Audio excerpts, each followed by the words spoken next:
নিউজিল্যান্ডের বিপক্ষে টি-20 সিরিজে এবার সুযোগ পেতে যাচ্ছেন এক নতুন স্পিড স্টার। প্রথমবারের মতো লিটন তামিমদের সাথে আন্তর্জাতিক ম্যাচ খেলার সুযোগ আসতে যাচ্ছে তার কাছে, যাকে ধরা হচ্ছে আগামী দিনের ভবিষ্যৎ। ঘরোয়া লিগ, বিপিএল এবং বয়স ভিত্তিক টিম সব জায়গায় নিজেকে প্রমাণ করেছেন এই পেসার। আসন্ন নিউজিল্যান্ডের বিপক্ষে ডাক পেতে যাওয়া সেই তরুণ ক্রিকেটারের পরিচয় এবং পারফরমেন্স নিয়ে বিস্তারিত জানবো রিপোর্টে। পাকিস্তানের বিপক্ষে সফল ওয়ানডে সিরিজ শেষ করে এখন এক প্রকার ফুরফুরে মেজাজে আছে বাংলাদেশ ক্রিকেট দল। আপাতত এক মাস ঈদের আগে ছুটি থাকলেও এরপরই আছে নিউজিল্যান্ডের বিপক্ষে গুরুত্বপূর্ণ সিরিজ, যেখানে শুধু ওয়ানডে না টি-20 ম্যাচও খেলবে টিম টাইগার্স। সংক্ষিপ্ত ফরম্যাটে এই সিরিজে টাইগারদের স্কোয়াডে দেখা যেতে পারে বেশ কিছু চমক, বিশেষ করে ওই সময় থাকবে পিএসএল। শোনা যাচ্ছে এর জন্য ছাড়পত্র দেওয়া হতে পারে শরীফুল ইসলাম, নাহিদ রানা এবং মুস্তাফিজুর রহমানকে। আর তাদের জায়গায় প্রথমবারের মতো ডাক পেতে পারেন এক তরুণ স্পিড স্টার, যার নাম রিপন মন্ডল, যিনি কিনা প্রতিপক্ষের জন্য হতে পারেন এক অচেনা ভীতির কারণ। পাকিস্তানের বিপক্ষেও সর্বশেষ সিরিজে বাংলাদেশি পেসারদের পারফরমেন্স ছিল চোখে পড়ার মতো।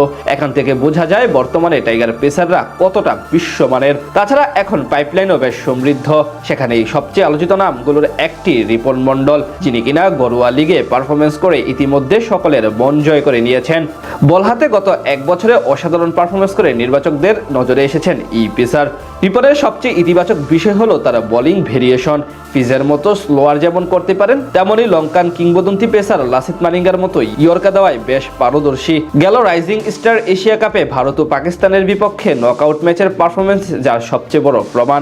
সেখান থেকেই মূলত সবচেয়ে বেশি আলোচনায় আসেন এই পেসার। তাছাড়া নতুন ও পুরাতন উভয় বলে তার বোলিং সামর্থ্য আলাদাভাবে নজর কেড়েছে সকলের। এছাড়া সর্বশেষ বিপিএল ও রাজশাহী ওয়ারিয়র্সের হয়ে প্রশংসা করার মতো পারফরমেন্স করেছিলেন তিনি। 8 ম্যাচে মাত্র 15.82 গড়ে 17 উইকেট শিকার করেছিলেন এই পেসার। দলের শিরোপা জয়ে সামনে থেকে ভূমিকা রেখেছেন তিনি। এমনকি কিছুদিন আগে হওয়া বিসিএল এবং অদম্য কাপ টুর্নামেন্টও অসাধারণ নৈপুণ্য দেখান রিপন। ঠিক এর বরাতেই প্রথমবারের মতো দেশের জার্সিতে সিনিয়র ক্রিকেটারদের সঙ্গে আন্তর্জাতিক ম্যাচ খেলার সুযোগ আসতে যাচ্ছে রিপনের কাছে। সিনিয়রদের সাথে বলার কারণ হলো এখন পর্যন্ত 3টি ইন্টারন্যাশনাল টি-20 ম্যাচ খেলেছেন তিনি, কিন্তু সেগুলো ছিল এশিয়ান গেমসে, মানে অনূর্ধ্ব 23 পর্যায়ে। মূলত বয়সভিত্তিক পর্যায় থেকেই দারুণ প্রতিভার অধিকারী রিপন মন্ডল। 2022 যুব বিশ্বকাপে দলগতভাবে ব্যর্থ হলেও ব্যক্তিগতভাবে উজ্জ্বল ছিলেন তিনি। এছাড়া ডোমেস্টিক ক্রিকেট ও এসপি টিমের হয়ে দীর্ঘদিন ধরেই ধারাবাহিক পারফরমেন্স করে যাচ্ছেন 23 বছর বয়সী এই পেসার। ঠিক এ কারণে আগামী নিউজিল্যান্ডের বিপক্ষে সিরিজে টি-20 স্কোয়াডে সুযোগ আসতে যাচ্ছে তার কাছে। তাছাড়া যেহেতু পিএসএল এর কারণে সম্মুখ সারির বোলাররা অনুপস্থিতি থাকবেন, তাই তরুণ বা নতুনদের মধ্যে অনেককে বাজিয়ে দেখতে যাচ্ছে টিম ম্যানেজমেন্ট, যেই কারণেই রিপনকে নেওয়া হতে পারে টি-20 স্কোয়াডে।